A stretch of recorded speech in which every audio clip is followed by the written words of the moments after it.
தாய் தமிழ் உறவுகளுக்கு வணக்கம். கீதா ஜீவன் மனம் திரும்ப ஜெபிப்போம். கீதா ஜீவன் மனம் திரும்ப ஜெபிப்போம் என்ற தலைப்பில் இந்த காணொளியை காண்கிறோம். தூத்துக்குடி தொகுதி சட்டமன்ற உறுப்பினர், தமிழக சமூக நலத்துறை அமைச்சர் கீதா ஜீவன். இவருடைய தந்தையார் தூத்துக்குடி துறைமுகத்தில் ஒரு சுமை தூக்கும் தொழிலாளியாக ஒரு ஏழ்மை குடும்பத்தில் பிறந்தவர். ஏழ்மை எளிய வாழ்க்கை வாழ்ந்தவர். இவர் ஒரு கிறிஸ்தவ குடும்பத்தை சார்ந்தவர். சிஎஸ்ஐ கிறிஸ்தவ குடும்பத்தை சார்ந்தவர். கிறிஸ்தவ நாடார் சமூகத்தை சார்ந்தவர். திமுகவில் இணைந்தார். தன்னுடைய ரவுடித்தனத்தால் உயர்ந்த நிலைக்கு முன்னேறினார். 35 ஆண்டு காலம் கட்சியின் மாவட்ட செயலாளராக இருந்தார். தன்னுடைய வாரிசாக கீதா ஜீவனை களமிறக்கினார். கீதா ஜீவன் தமிழக சட்டசபைக்கு 3 முறை தேர்வு செய்யப்பட்டார். 2 முறை அமைச்சராக பொறுப்பேற்றார். ஒரு கிறிஸ்தவ பெண் அமைச்சராக உள்ளது பாராட்டுக்குரியது. ஆனால் கிறிஸ்தவ பண்புகள் இல்லாதது வருத்தத்துக்குரியது. ஒரு கிறிஸ்தவ பெண் அமைச்சராக இருந்தால் அமைச்சர்களுக்கு முன்மாதிரியாக இருக்க வேண்டும். ஆனால் கீதா ஜீவன் அவர்கள் அமைச்சருக்கு முன்மாதிரியாக இல்லை. சக அமைச்சர்களைப் போலவே அவரும் வாழ்ந்து வருகிறார்.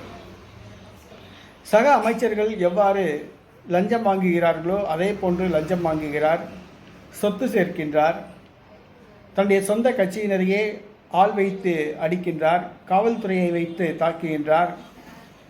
பிள்ளைமார் சமூகத்தினர் மீது சாதி வேறுபாடுடன் நடந்து கொள்கிறார். சாதிய பார்வையோடு பார்க்கிறார். சாதிய கண்ணோட்டத்தோடு நடந்து கொள்கிறார். மிகவும் கீழ்த்தரமான செயல்பாடுகளால் அவர் அனைவருடைய மத்தியிலும் அதிருப்திக்கு உள்ளாகியுள்ளார். ஒரு கிறிஸ்தவ பெண் அமைச்சராக பொறுப்பேற்றால் அனைவருக்கும் முன்மாதிரியாக இருக்க வேண்டும். ஆனால் கீழ்த்தரமான செயல்பாடுகளால் கிறிஸ்தவத்துக்கே தலைகுனிவு ஏற்படும் வகையில் அவருடைய செயல்பாடுகள் உள்ளது.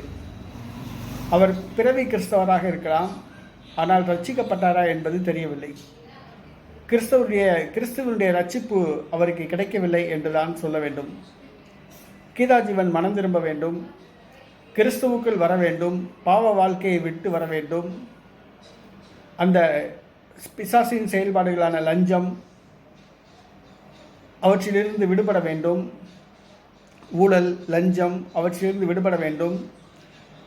காமராஜர், கக்கனை போன்று ஒரு நேர்மையான ஒரு அரசியல்வாதியாக, லஞ்சம் வாங்காத ஒரு அரசியல்வாதியாக வர வேண்டும் என்று அவருக்காக வேண்டி நாம் ஜெபிப்போம்.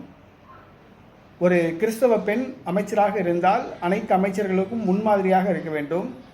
ஆனால் மற்ற அமைச்சரை போன்றே இவரும் லஞ்சம், ஊழல், சொத்து சேர்த்தல் போன்ற கீழ்த்தரமான செயல்பாடுகளில் ஈடுபட்டு வருகிறார்.